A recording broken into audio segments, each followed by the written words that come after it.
Welcome back to the channel, everybody. This week I'll be reviewing the comics books pickups for August 30th of 2023. I picked up these fine 5 books. Let's go ahead and get into the review. First up, though, I got Wolverine number 36. I was lucky enough to get the variant I wanted. Definitely had to get the George Perez variant cover. It's got that very 90s Wolverine look to it. This story follows the Weapons Avengers storyline with Ghost Rider. This is part 3. Great story to listen to right now.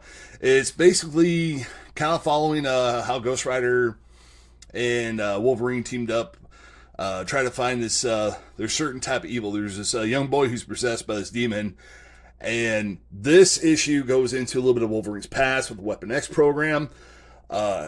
It's truly kind of horrifying, really. This boy is possessed by some kind of demon, and this lady, she don't know what's really going on with it, but she kind of helps him with his demon. She knows it's bad, but they know a way how to kind of like purge the demon temporarily. So it kind of takes place in the past as well. I want to say that the kid's all grown up now, and the kid's still trying to get rid of this demon somehow. So this kind of continues along with it, though. Great buy, $4 though. Like I said, excellent cover with the press. And another weird thing too, like I got there a few hours after the comic book store opened, and this is the last one they had up there, man. This thing sold out super quick. Next up is Doomsday Special. This one right here, I don't know what the whole thing is with demons in hell right now, but they've been in a lot of comic books that I've picked up so much lately. It's kind of scary, really, but it's a good story. This is a $5.99 comic. Most of the times you want to, I don't mind spending a little bit extra for a comic book if this is the cheapest option they have. But I do enjoy a big story. This does have a big story. Doomsday's in hell, and the devil is jealous. Put it that way. It's mostly focused the story on Power Girl, or Supergirl, I should say, and Martian Manhunter going to hell. She has a nightmare. She tells Superman about it, and Superman's like, yeah, I remember when he killed me, and Superman's talking about, like, you know, the only thing I remember that I was scared of most when I was fought Doomsday was knowing the fact he was going to kill me, and the fact that he's going to kill everybody I love after I die. So, kind of brought that peril to it, though. There's also a second great story for an event that happened there on Lazarus Planet that I did not know involved Doomsday, but they're trying to block Doomsday from getting out of hell. Will or won't they do it, though?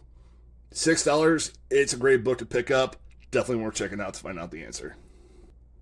And the other DC book that I picked up was Night Terror's End. This has been a great little mini event going on right now with Dawn DC that's happened. This is kind of like, I'm surprised they did during the summer. This event would have been perfect. Like in, I don't know, mid-September all the way up to like Halloween. This is crazy. Basically, with the Night Terrors event, everybody starts falling asleep out in the whole entire world. Everybody starts having these crazy dreams, playing with their mind. Best way to put it is like, you know, you hold the key to your own worst fears out there. This great new character called Insomnia. He's got this big grand plan here. This is the final battle of this whole event, so you don't have to buy every event to enjoy this here. There's several that are involved. As Zatanna is with Robot Man, and just a bunch of other great characters too. Just Batman's in there, his son's in there, Damian, and Superman obviously is in there, Wonder Woman. But we're checking out, especially, you know, if you like kind of spooky, creepy stuff. This is a great read. So every now and then I will buy a comic book based on a cover itself. And lo and behold, I didn't know anything about this at all. I saw the old Sega Genesis video game logo here, and I saw this pose right here. And if you 90 kids, you guys know what I'm talking about, this is the Comic Zone pose right here. So I saw this as like, fuck it, I'm getting it. So it's made by Gearshift, who I've never gotten any comic books or even heard of them, though. Made by God, I told myself I'd remember. You know what? Let's open it up real quick, because this is a great story. Now, the plot holes, or the plot holes, I should say, is Sean Gordon Murphy. He did a great job writing this book. So, for this kind of explains it here. I don't want to give too much of the story away, but basically, this is Ed, short for Edgar, and they're trapped in this like crazy like digital world where all the characters are from different books and everything like right here. So this kid right here, it kind of reminds me of Calvin Hobbes, but I guess he's like was born in the 1930s and whatever. This here kind of reminds me of Jax from Jax and Dexter, an old video game, but he's from an anime that was like had every anime trope in it and everything like that. And, you know, it's black and white like that, drifting cars, mechs, and everything like that.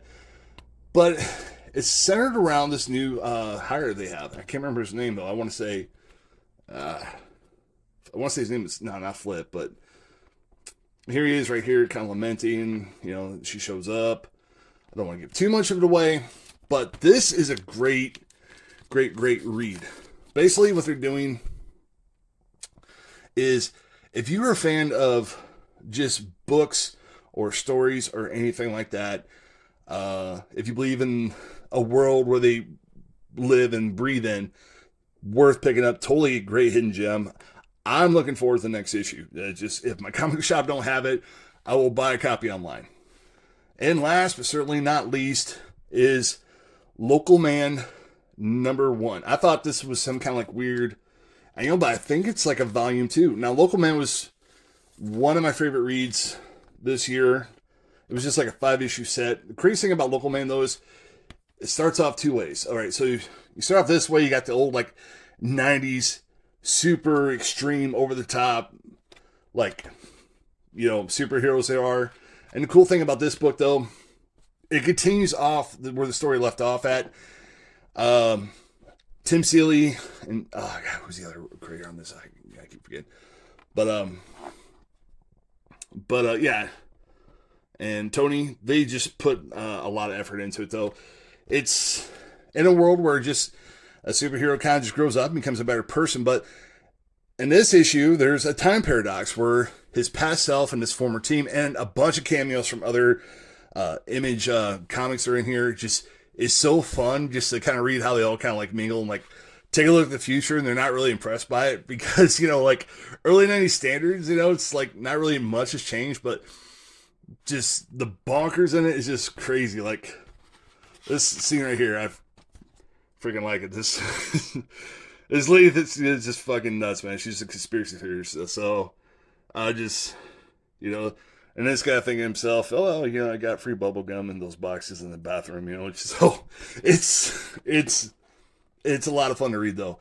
And the old style kind of like gold foil made it just bring it back, that nostalgia. So really happy. And another thing too about Local Man, you don't really have to watch check out the first series, but you can. Tim Seeley does an excellent job. Probably one of my favorite writers this whole year.